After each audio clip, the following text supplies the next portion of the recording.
Depuis quelques années, l'embrasement électrique nocturne de la planète, surtout visible dans les pays industrialisés, est de plus en plus contesté. Les dénonciateurs de cette pollution visuelle ont trouvé un allié inattendu, la flambée du prix de l'énergie, conséquence de la guerre d'Ukraine.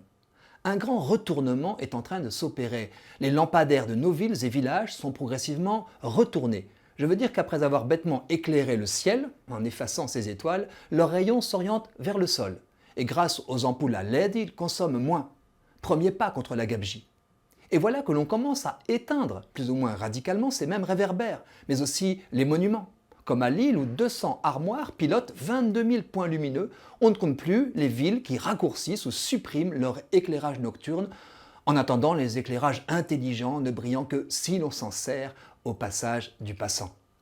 À Paris, même l'emblématique illumination de la Tour Eiffel est entrée en cure d'austérité.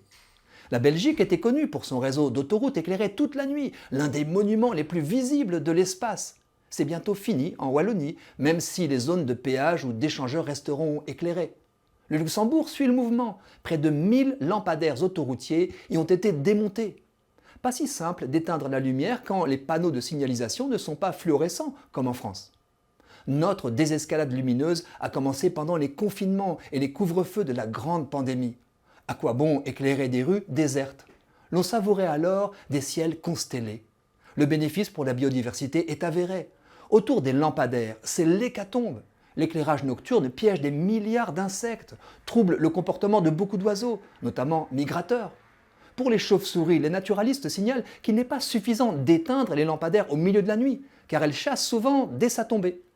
Quant à nous, les Homo sapiens, il est prouvé que nous avons besoin du noir pour nous reposer vraiment. Nous aussi sommes faits pour l'alternance jour-nuit. La pollution visuelle nous perturbe.